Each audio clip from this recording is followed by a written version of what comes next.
Welcome to another episode of Keeping It Realty with Marc and Brian. Welcome back. Before we get started, big shout out to East Brother Beer Company for being our show sponsor. Go check them out in Point Richmond on 1001 Canal Boulevard.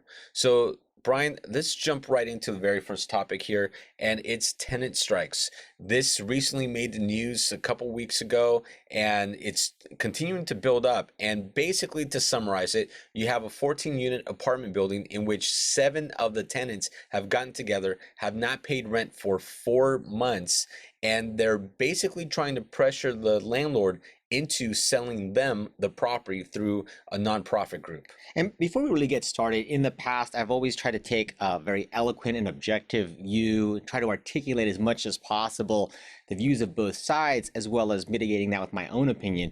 But this time, we've decided we're going to have this new "that's so stupid" button.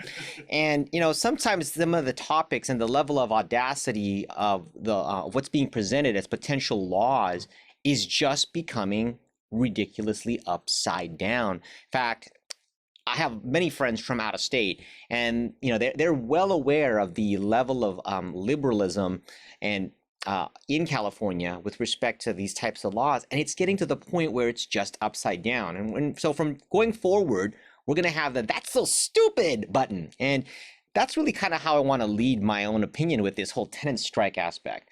I'm jumping right in. This law, as Marc has brought out, is potentially going to force the landlord to sell the property to the tenants. Now, this creates a whole slew of different complications. So the simple fact that now the tenants are contemplating buying the property with the existing loan on it, mind you, and turning it into a condominium, which is on its own has a significant number of complications of having to take the property through the white paper process with the Department of Real Estate, and just the soft costs alone on that endeavor are rather staggering.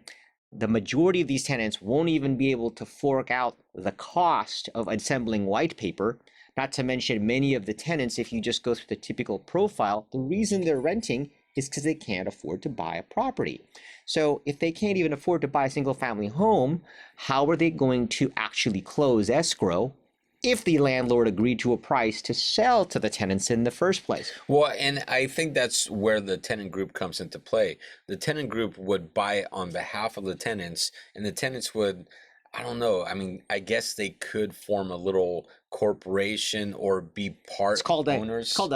It's called a CC&R, or a homeowners association, and that's what I was referring to is that there's so many steps that are eventually going to cause a default on the property with the existing first mortgage that's there, that the bank is going to go in and foreclose on the asset, from the owner as well as the tenants.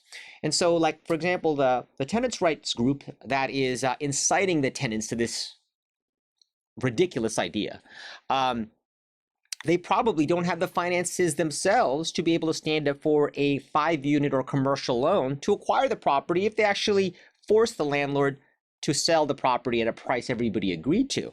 I mean, there's so many things wrong about this. It's just like, all I can say without getting too much into the weeds is that's just so stupid. I don't know. I don't understand what this is all coming to. Not to mention that they're setting up the exact evidence the landlord needs in order to evict them.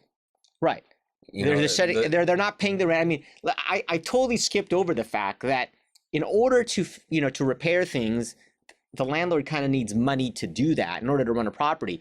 What is it, like the tenants have not paid the landlord now for 4 or 5 months? Yeah. Right. So it only takes 30 to 60 days for a bank to issue a notice of default. So it could be right now that the owner of the property is diverting funds that would have normally gone to repairs to actually paying the mortgage and keeping the property at a default. But at some point in time, nobody is made of money, they're going to break. Now, let's quickly just talk about the repairs, because this is one of the reasons why people are saying these tenants are now stopping the rent payment and why they want to buy the building is because of the repairs. But many people don't realize that there's already laws in place that allow tenants to make the repairs themselves and deduct it, withhold it from the rent price or the rent payment. There's laws that already protect tenants on this. So we don't need any additional laws coming in. We don't need additional this is just getting a lot. This is creating a lot of bad publicity, and it's creating what's the word I'm looking for? It's just creating a It big wave of people it's that are just just. so stupid. It's just yes. It's There we just go. so It's just so stupid. stupid. That's You what know, it is. that's like literally going, I don't like your red shirt. I'm going to force you to wear a pink shirt because I want to. You know, And that's just so stupid. and that's just so stupid. Okay, next topic is, in fact, the next two topics, we're getting into a couple of measure ballots in San Francisco that are very interesting. And so San Francisco is known to, I don't know if they're not really known to, well, I guess everyone's known them to be very progressive in laws, but I think, again, we're going to continue the theme of some of these laws are just so stupid. And so we have Prop D, which is a vacancy tax. What this vacancy tax would do is it would tax landlords with empty ground level storefronts an additional vacancy tax. And this just seems completely idiotic. If you have a vacancy, that means you're overpriced, the market's slowing down, there's different factors involved, and now you're going to tax the landlord, which is going to pass that tax on to the eventual tenant coming in. You're literally And it's going to depressing the local raise market. it's going to raise the rent on the retailer who's trying to rent space from the landlord so they can start a business. And as Mark says, you're going to take business away from the area. In fact, we were kind of playing around with the possible impetus behind this as to why they might be thinking this. And it could be, you know, the less jobs, then the less need for housing. And if that's what they're thinking, which is let's lessen some of the jobs by reducing the amount of retail, or trying to encourage landlords to rent out their spaces more by making it yet even more difficult, then they're thinking in completely the wrong way. A big reason why some of these retail spots stay vacant, especially in San Francisco, is because the amount of bureaucracy and approval process that is imposed not only on the landlord by the city, but also on the tenant who is looking to rent the spot there, create a retail front, which will then in turn create business, trade, and jobs. And of course, jobs lead to the need for housing. I mean, the big issue here that they're totally forgetting is they should make it easier to produce new housing. In fact, we were at the or earlier last was it earlier this year or earlier last year when we were at the Builders Convention? the real estate convention, and even the people from Anaheim, specifically city officials from Anaheim, because Anaheim is an example of when cities actually work with developers and homeowners and retailers to make it conducive to developing new housing, that it creates a model situation where you've got a nice blend of both housing as well as retail and jobs. And, you know, for those of you who don't know, Disneyland is where Anaheim is at.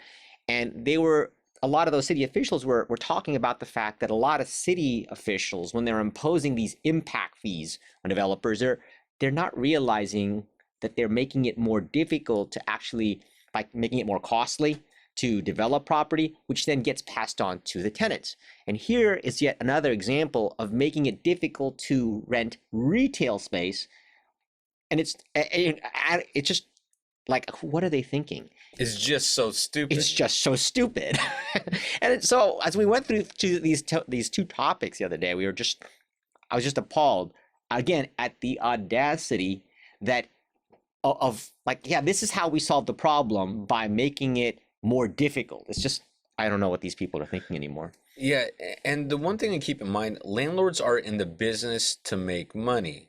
They make money by renting out properties. They don't make money if there's a vacancy. So by holding out for higher rents, that's not really realistic. Landlords don't, there's some landlords that may try to get a certain higher rent, but at a certain point it just does not make sense, and you have to lower it so you start collecting rent, and you just end up losing money if you're holding out for a very long period of time. So usually this holdout period, you're probably talking about, I mean, in my experience, no one wants to hold out longer than 1 or 2 months, because any additional gain from a higher rent price gets wiped out by not collecting 1 or 2 months worth of rent. So it doesn't make sense to go beyond 1 or 2 months. And so to target like every landlord with this vacancy tax. Which, by the way, it's not cheap, this vacancy tax. It starts to escalate into $1,000 per square foot, $2,000 per linear square foot after a certain point. And again, this money that they would tax if this law was passed would just sit in the city's coffers, specifically to probably encourage more renting of retail, not too dissimilar to the other impact fees that are already passed, like inclusionary housing, where a developer might buy out the need for inclusionary housing and put money into the affordable housing fund, much of which is just sitting there because they've made it very difficult to really tap into the affordable housing aspect, because you have people, NIMBYs, we've talked about this before, stopping affordable housing and getting in the way. And again, I just had a 55 unit project of mine with my partner in El Cerrito approved 2 weeks ago, and I was really happy to finally get that underway. But the night that it was approved, several neighbors, like 20 of them, literally came out and said they'd never heard of this before. They just flat out lied, to the city council. They'd never heard about it. This was that and this and that. Thankfully, the city already knew, and even though they were respectful about the fact and apologetic, saying yes, we'll try to make it more, available to the neighbors. The fact was that they lied. Actually, they literally had pictures of some of these people at prior sessions with the neighbors that I had. And not to mention, I personally knocked on some of these people's door, and the ones who were there, I kept track of, and took pictures. But thankfully, I didn't even have to speak, because I would have probably just been so upset and said something like, "That's so stupid." But the city approved the project regardless. But again, these are some of the hurdles that you have to go through, and they're difficult, and they're trying not only to your pocketbook, but mentally also. Well, let's talk about hurdles here, and this will segue into the next topic here. Again, San Francisco Prop E. What this would do is it would restrict future office development if the city does not meet affordable housing goals. So essentially, if the city doesn't meet its certain limits or certain goals to build so many units of affordable housing, then it's going to restrict commercial or office development by, I believe they had said, about 10%. Now, this would essentially stop job creation. And the one thing that's shocking is when there's a development happening, there's already a requirement for a certain percentage of those units to be affordable housing units. However, the cities themselves allow developers to pay fees to eliminate the affordable housing and that's stock. the inclusionary fees I was talking about earlier. So, and these fees are not cheap, right? But however, and they allow developers to do this. So if they allow developers to do this, and then they're passing laws that say, well, we can't meet our own limit, yet they allow developers to bypass that, they're not going to hit those limits. Then they end up restricting office development. That is stupid. Yeah. Well, it's a huge feedback loop. Part of why they allow the ability to buy out that 5% inclusionary housing and take that impact fee, which is, like, for example, in the case of my 55 in El Cerrito, is $562,000 of impact fees to buy out the inclusionary housing requirement of 5%, being very low income and moderate income. And so they could take that, put it into a savings account very similar to the redevelopment fund that most cities had in the past. And then they can apply that liquid capital towards equity, towards actually building affordable housing in areas they want affordable housing in. That is part of the reason behind doing that, is because it appeases the NIMBY saying, we don't want an affordable housing component within this area because it's too nice and we live here, and we don't want a bunch of poor people living next to us, which, by the way, is really bad. Aside from the fact that this money that sits and goes into an affordable housing fund that could be allocated to build brand new, shiny, affordable housing that's subsidized and is permanently affordable, which, by the way, a lot of these affordable housing buildings, if you look at them today, they're not projects. These are amazing looking places to live, work, shop, and eat. But when that type of a project comes to place in an area, then again, yet more difficulties are put in place to get that project approved. But thankfully, one of the things that we're going to talk about is that they're alleviating some of those so that cities can't, and not in my backyarders, cannot stop those types of projects in the past. But Yeah, this whole thing with there the are. office is just going to stop more jobs from coming in. And again, it makes no sense. Yeah, and if you restrict jobs, that's less taxes to the city, less taxes to the county. Um, you know, if you have a lot of foreigners coming into the San Francisco Bay Area, there's a lot of taxes also lost at the state level. And there's just a lot of spending that's lost when you really hurt job creation. And once you set that kind of precedence with business, what tends to happen? You They have go to other businesses countries. that decide to go to other states, other cities, other counties, and they Sometimes just other go countries. they go somewhere else. And then those jobs move. And then when those jobs move, well, guess what? Now you have A new a local soapbox. depression Yeah. and local recession. You have people getting laid off because companies are moving, and it just spirals. And then you end up affecting the housing demand in a very negative way. Right. And then it just goes back in a big circle again, where at some point that's going to be somebody's soapbox for their political campaign as to how they're going to bring jobs back. Well, don't make them go away in the first place. Yeah. I mean, the fact that we have a positive momentum of jobs coming into California, which is contributing to the housing crisis, isn't a bad thing. A big part of the housing crisis is that it's difficult to build new housing. So the answer is not make it more difficult to build new office and retail, but to make it more easy to build affordable housing. Get out of your own way. In fact, the authors of Proposition D and E, which we kind of, tied in together, they must have had a very similar origin because they were just so stupid. At some point, I just have to throw the eloquence and the articulation aside and just go full on at how ridiculous I think it all sounds. Yeah. So next topic here is relocation assistance with the city of Concord. Now, honestly, I don't think this is really going to go through, but tenant groups continue to push city of Concord to adopt various rent control measures or just cause measures. Now, the statewide law that just passed, AB 1482, at the statewide level, basically says if a city did not have rent control or just cause prior to September 1st of 2019, no city can further create stricter requirements than the state level. Now, by the way, that might be on the ballot, some modification to that law. But anyway, the statewide just cause regulations allow for relocation assistance. So what does this mean? A lot of people ask questions. Well, relocation assistance basically it's very simple. It's, if you're familiar with cash for keys, very similar concept.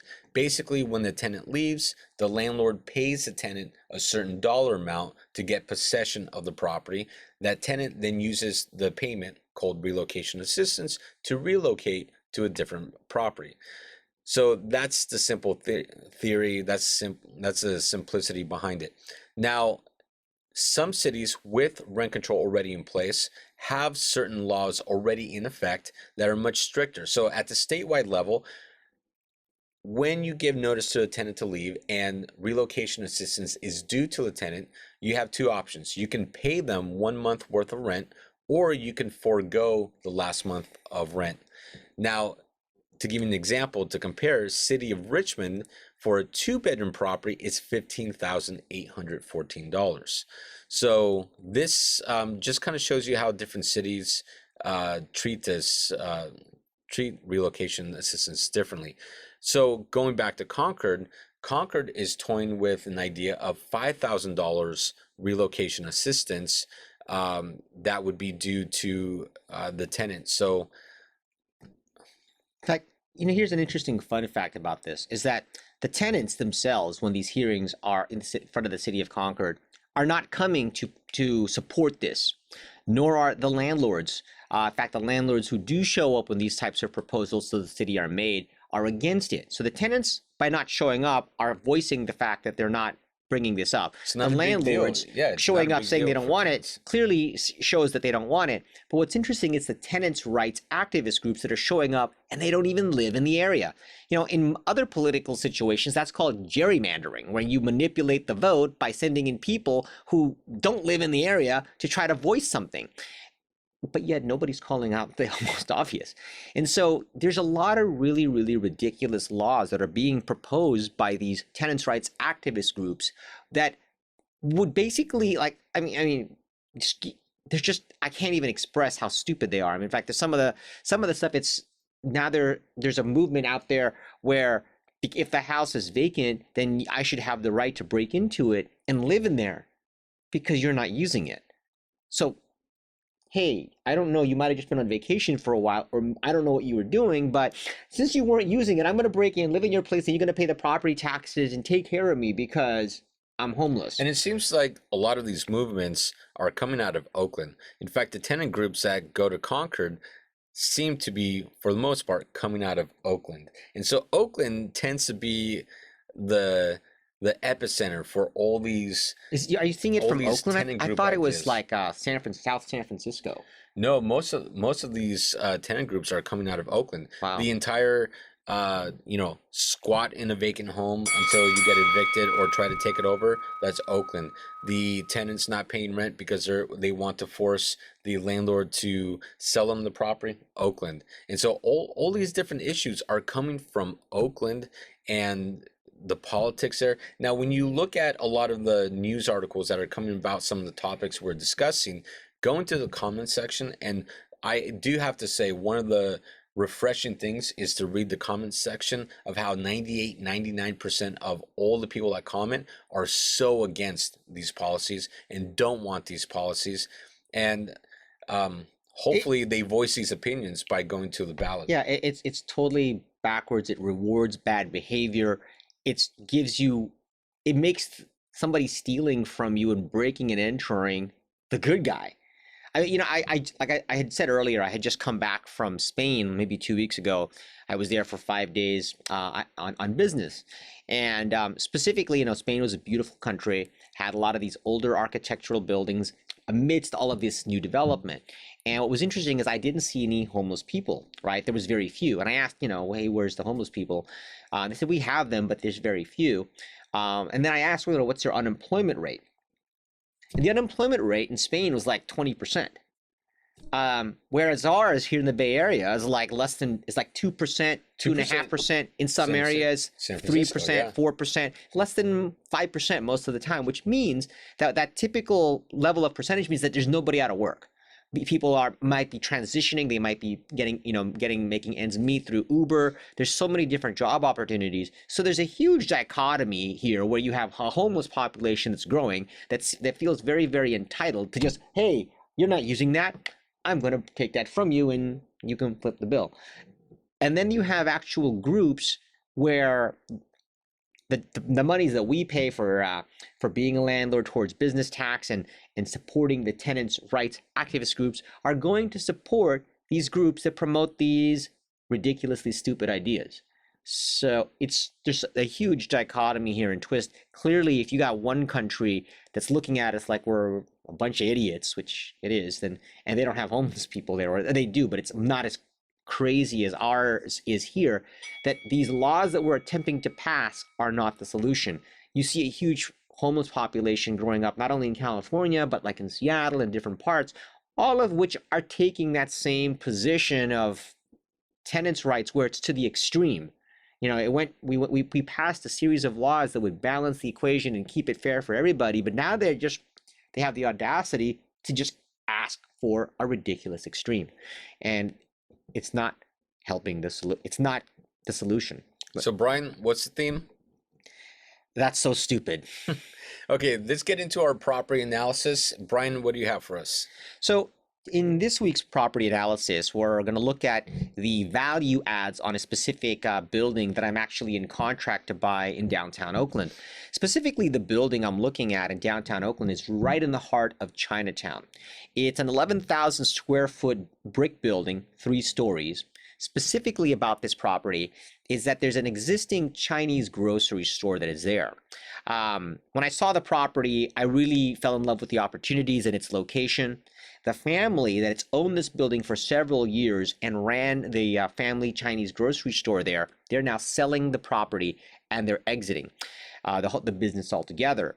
And they're leaving the grocery store in place there. So I tied it up for a number of reasons. In most or in past property analysis, we have always looked at it from a spreadsheet standpoint. And in this case, I'm not going to put a huge emphasis on that, but I'm going to talk about the various value adds and why I'm looking at this as a good investment. And depending upon what some of the answers I get back today, as a matter of fact, we're going to go out to the property after the show, and I'm going there with my contractor, architect, lender. We'll see which of these various value add possibilities I actually decide to go with. So first things first, I tied up the property for $3.3 million. There's an existing and operational family grocery store that's there.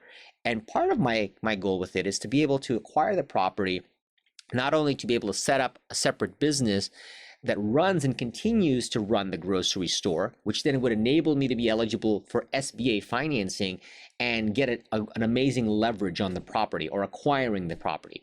I'm in a position to be able to acquire it with as little as 10 to 15% down. The difference between those two down payment scenarios is whether or not I want to tie up as a cross collateralization one of my other assets, which I may very well do.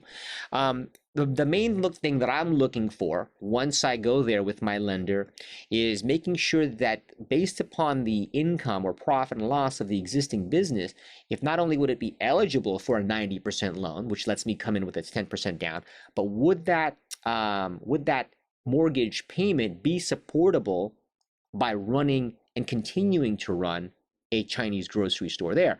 Now, part of that's the first stage of my strategy, which would then be to be able to acquire the asset and hold it where it doesn't become a typical development project where I'm acquiring land, it has no income, and it's simply something that I'm paying a monthly payment into or have sunk cost in, while I'm paying additional fees or soft costs to architects, the city, to make sure that I can decide which of the value add propositions I go for. So first step is acquire it with SBA loan, 10, 15% down, continue to run the existing grocery store that's there. Now the actual possibilities that I'm looking at are above the grocery store is roughly 8,000 square feet of potential living space. It's 2 stories, a second and a third floor above the existing grocery store. What is it right now? What's that? The space. It's just open, high vaulted ceiling storage space. In fact, it's underutilized. The owners at some point had looked into the possibility of converting the space into 8 apartment units, essentially having an 8-unit building above a grocery store. The unique thing about the location, why I jumped on it as quickly as I could, is that it's walking distance to Lake Merritt BART. It's walking distance to Lake Merritt. It's walking distance to many of the downtown jobs in Oakland, as well as walking distance like 6 blocks from the ferry at Jack London Square, which then opens up another set of possibilities to other jobs. The fact that it's close to the BART station puts me in a position to where I don't have to provide parking, and that, in fact, not to mention the majority of the tenants that are going to live in this area will probably not utilize a car. They want the access to the BART station, the ferry, so they can use it as a workforce housing situation while still having the convenience of walking downstairs to a grocery store, as well as any of the other number of various restaurants, coffee shops, retail centers that are easily within walking distance of this site. So that's one possibility. The other possibility is possibly getting more than 8 units out of it, which was what was currently presented to the city, well, 2 or 3 years ago by the current owners. And then the other big bang for the buck that I'm going to be looking into, in fact, with you, as well as my architect and contractor, is acquiring the building, letting it support itself while I throw in various soft costs to determine whether it's feasible to go to go affordable housing altogether in this spot, demolish the existing site, build a high density 30 to 40 units of apartments above it. In fact, If I go 100% affordable housing, what was the ratio? Am I able to go? So, so the new law, AB 1763, statewide law, allows for a developer to get an 80% density bonus if you do 100% affordable housing. However, if you're doing 100% affordable housing within a half mile of a major transit center, which In would be case the BART BART station, the ferry, ferry, train stop, then you're able which it to get is. unlimited density bonus plus an extra 3 stories above what the city cap is. Yeah. In fact, when I was discussing these various possibilities with my architect the other day, who we're going to walk through within the next hour of the filming of this show, the only reason we wouldn't go an unlimited height in this case is because it's a 4,500 square foot lot. It would just begin to look aesthetically displeasing to go really high and have a very, very narrow building. Although I would love to have 100 units in the spot. It looks like I could take 8 units and maybe go as high as 25 to 30, maybe even 35 or 40 units above potential retail spot, while keeping the building aesthetically pleasing. And when I ran the initial numbers with just going through and adding 8 units to the existing second and third floor, which has a really cool brick downtown Manhattan feel to it. I mean, I could see the various possibilities of going through there with my architect and contractor, and then getting the building's facade brought up while still keeping some of the old features of the building, or modernizing some of it, but also creating really cool eclectic live space above the grocery store, which is ideal because you're in a position where you have a place to eat, shop, walk to a park, walk to transportation, walk to tourist areas. There's a school there too. And there's a school and there's a park across the way. It's just a really cool spot.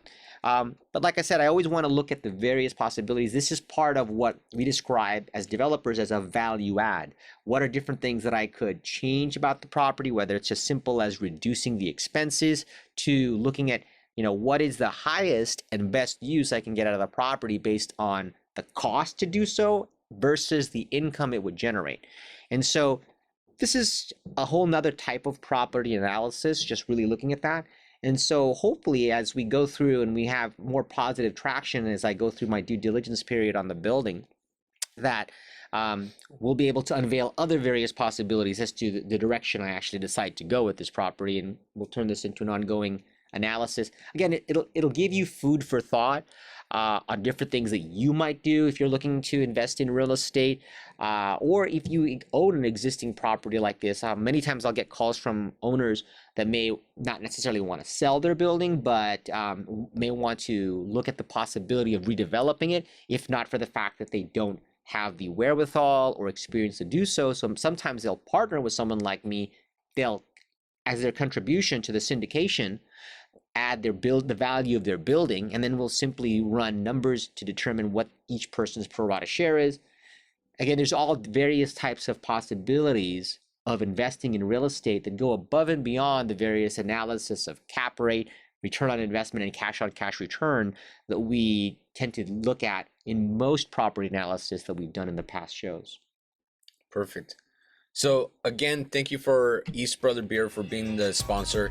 Thank you for watching the show, Keeping It Realty. Make sure to catch all of our prior episodes, future episodes, and our other programming. And again, thank you for watching. Catch you next time.